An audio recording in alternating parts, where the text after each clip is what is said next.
नमस्ते प्यारे बच्चों। तो आइए आज हम देखते हैं ये विज्ञान का पाठ 15। इसके पहले वाले जो पाठ हैं वो हमने पिछली वीडियो के माध्यम से समझे थे। यदि आपने उनको नहीं समझा है, नहीं देखा है, तो इसके डिस्क्रिप्शन में लिंक दी गई है, लिंक पर जाकर के आप उसको देख सकते हैं और वहाँ से ये जो है कंप्लीट कर सकते हैं, ठीक है। और यदि आपको ये ना मिले तो आप प्ले लिस्ट पर जाकर भी सभी विषयों को देख सकते हैं। तो देखिए यहाँ दिया गया है कि हमारे चारों ओर वायु, ठीक है ना। तो यहाँ प्रश्न दिया है कि वायुमंडल किसे कहते हैं। भाई वायु तो है हमारे चारों ओर, है ना। तो वायुमंडल किसे कहते हैं। हमारी पृथ्वी वायु की जो एक पतली सी परत है वो उससे घिरी हुई है। इस परत का विस्तार जो है पृथ्वी की सतह से कई किलोमीटर ऊपर तक है तथा इसे हम वायुमंडल कहते हैं। जहाँ तक हमारी वायु है तो वहाँ तक हम इस सभी को क्या कहेंगे, वायुमंडल कहते हैं, ठीक है। प्रश्न बा देखिए दिया है कि वायु में उपस्थित विभिन्न अवयवों के नाम लिखिए। तो हमने पहले वो पढ़ा है कि वायु में जलवाष्प विद्यमान होती है। हमने यह भी देखा है कि जब वायु किसी ठंडे पृष्ठ के संपर्क में आती है तो इसमें उपस्थित जलवायु ठंडी होकर के संघनित हो जाती है तथा जल की बूंदें ठंडे पृष्ठ पर दिखाई देने लगती हैं। पृथ्वी में जल चक्र के लिए वायु में जलवाष्प का उपस्थित होना आवश्यक होता है। तो ये हैं उसके उपस्थित विभिन्न अवयवों के नाम। प्रश्न 2 देखिए, लिखा है कि क्या कारण है कि जब हम नाक से सांस लेते हैं तो वायु में उपस्थित धूल के कण हमारे श्वसन तंत्र में प्रवेश नहीं कर पाते हैं। देखिए, जब हम नाक से सांस लेते हैं तो हम वायु को अंदर लेते हैं और धूल के कणों को श्वसन तंत्र में जाने से रोकने के लिए हमारी नाक में छोटे छोटे बाल तथा श्लेष्मा उपस्थित होती है, जिससे ये जो है धूल के कण अंदर नहीं जा पाते, ठीक है। प्रश्न 3 देखिए, दिया है कि 5 क्रियाकलापों की सूची बनाइए जो वायु की उपस्थिति के कारण संभव हैं। तो ग्लाइडर, पैराशूट, पक्षी जो है, चमगादड़ तथा कीड़े ये वायु की उपस्थिति के कारण ही उड़ पाते हैं। यदि वायु ना हो वायुमंडल में तो ये सभी नहीं उड़ पाते, ठीक है। प्रश्न 4 देखिए, प्रश्न 4 दिया है कि पवन चक्की के उपयोग लिखो। तो पवन चक्की का उपयोग ट्यूबवेल से पानी निकालने तथा आटा चक्की को चलाने में इसका उपयोग होता है और पवन चक्की विद्युत भी उत्पन्न कर सकती है। यहाँ देखिए प्रश्न 5 दिया है कि वायु की संरचना को चित्र द्वारा प्रदर्शित कीजिए। तो जो वायु है हमारे वायुमंडल में चारों तरफ, तो यहाँ देखें इस प्रकार से आपको चित्र बनाना है और बता देना है कि ये देखिए यहाँ पे जो नीला नीला ये हिस्सा दिख रहा है ये है हमारी यहाँ पे कार्बन डाइऑक्साइड, ये कार्बन डाइऑक्साइड है और यहाँ हरा हिस्सा है ये ऑक्सीजन है।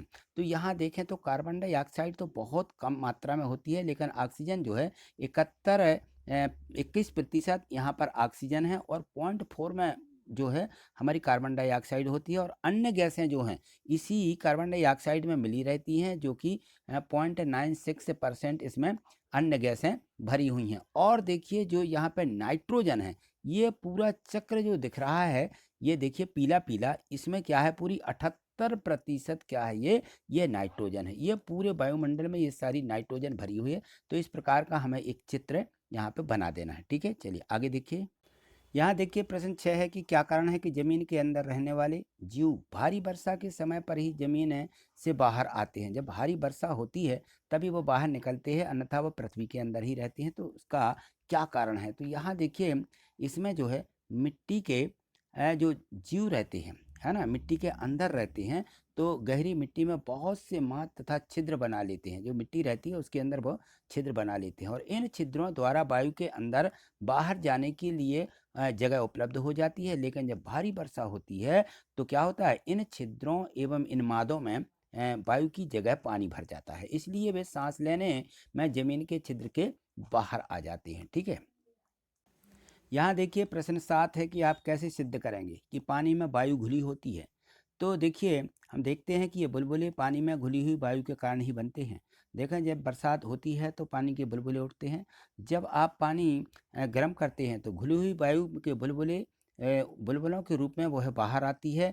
आप अपनी पानी को यदि गर्म करते हैं तो पानी में क्या होती है, वाष्प में परिवर्तन हो जाता है, पानी अंततः वह उबलने लगता है। देखा हमने अध्याय 8-9 में भी पढ़ा है कि जो जीव पानी में रहते हैं वे श्वास के लिए पानी में घुली हुई ऑक्सीजन का उपयोग करते हैं।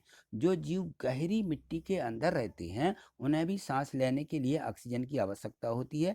क्या ऐसा नहीं है। ये सभी श्वसन क्रिया के लिए आवश्यक वायु कहाँ से प्रदान करते हैं? तो ये सभी वायुमंडल से और इसमें घुली हुई ऑक्सीजन का उपयोग करते हैं। ठीक है, यहाँ देखिए प्रश्न 8 के वायु के निम्न अवयवों के बारे में संक्षिप्त में बताइए कि नाइट्रोजन को बताना। सबसे पहले तो देखिए मोमबत्ती को बुझने के बाद भी क्या आपने यह देखा होगा कि एक बड़ा भाग अब भी गिलास में शेष रह जाता है। ठीक है ना, तो यह सूचित करता है कि यहाँ देखें कि इसमें जो है जो वायु रहती है, तो वायु के जो अवयव हैं, है ना, वायु के कुछ अवयव जलने में सहायक नहीं होते हैं, तो वायु का एक बड़ा भाग नाइट्रोजन कहलाता है। एक बहुत बड़े भाग को क्या बोलते हैं? नाइट्रोजन। यहाँ देखिए प्रश्न है, बात यह है कि कार्बन डाइऑक्साइड के बारे में भी इसमें हमें कुछ विवरण देना है। तो यहाँ पर देखें तो जो कार्बन डाइऑक्साइड है वह एक बंद कमरे में जब कोई पदार्थ जल रहा होता है ना, तो शायद आपने घुटन महसूस की होगी। यह घुटन कमरे में कार्बन डाइऑक्साइड की अधिक मात्रा एकत्रित होने के कारण होती है, जो कि लगातार किसी वस्तु के जलने के कारण बनती है। हमारे चारों ओर वायु का एक छोटा अवयव जो कार्बन डाइऑक्साइड कहलाती है वो होता है।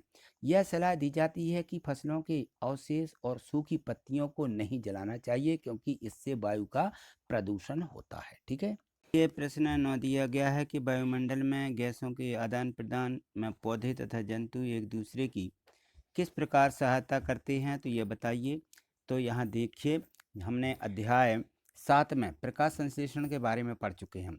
इस प्रक्रिया में पौधे अपना भोजन स्वयं बनाते हैं तथा इसके साथ ही ऑक्सीजन उत्पन्न होती है, और पौधे श्वसन में ऑक्सीजन का उपयोग करते हैं, परंतु उपयोग की गई ऑक्सीजन की तुलना में अधिक ऑक्सीजन उत्पन्न करते हैं। इसलिए हम कह सकते हैं कि पौधे ऑक्सीजन उत्पन्न करते हैं। यह वास्तविकता है कि जंतु पौधों के बिना जीवित नहीं रह सकते। ठीक है, यहाँ देखिए यह अब देखिए प्रश्न 10, क्या वायु हमारे चारों ओर सभी जगह उपस्थित है? क्रियाकलाप के द्वारा बताइए। एक अपन को यहाँ पे प्रैक्टिकल करके बताना है कि जो वायु होती है वो हमारे सभी जगह पर उपस्थित है। तो यहाँ देखो इस प्रकार से पंखुड़ियों के चित्र बना लेना है। तो इस प्रकार से ये घृणी जो है आपस में जो है हवा के माध्यम से घूमती हैं। तो यहाँ थोड़ा सा हमें विवरण भी लिख देना है क्रियाकलाप के रूप में कि आपने कभी नहीं देखा होगा, लेकिन निश्चय ही वायु की उपस्थिति हर जगह हर तरीके से अनुभव की जाती है, और इसे अब तक अनुभव करते हैं जब तक पेड़ों की जो पत्तियां देखिए खड़खड़ाती हैं या कपड़े सुखाने वाले तार पर लटके कपड़े धीरे धीरे हिलते हैं। पंखे के चालू होने पर भी खुली पुस्तक के देखिए जो पृष्ठ रहते हैं पन्ने आवाज करने लगते हैं। वायु के बहने के कारण ही आपकी पतंग का उड़ना संभव होता है। क्या आपको अध्याय 5 की क्रियाकलाप 3 ये तो देखा होगा, याद है, जिसमें आपने रेत या बुरादे को निस्पंदन द्वारा अलग किया गया था। निस्पंदन की प्रक्रिया बहती वायु में अधिक प्रभावित होती है। तो आपने यह भी ध्यान दिया होगा कि तूफानों के समय वायु बहुत तेज गति से चलती है और कभी कभी तो वह पेड़ों को भी उखाड़ देती है, अतः छतों के ऊपरी हिस्सों को भी उड़ा कर ले जाती है। तो इस प्रकार से हमें पूरा क्रियाकलाप यह लिख देना है। ठीक है, तो आज इतना ही, मिलते हैं अगली वीडियो के माध्यम से। आगे देखने के लिए चैनल को सब्सक्राइब करके रखें और प्रत्येक वीडियो को लाइक करना मत भूलिए। ठीक है, थैंक यू, धन्यवाद।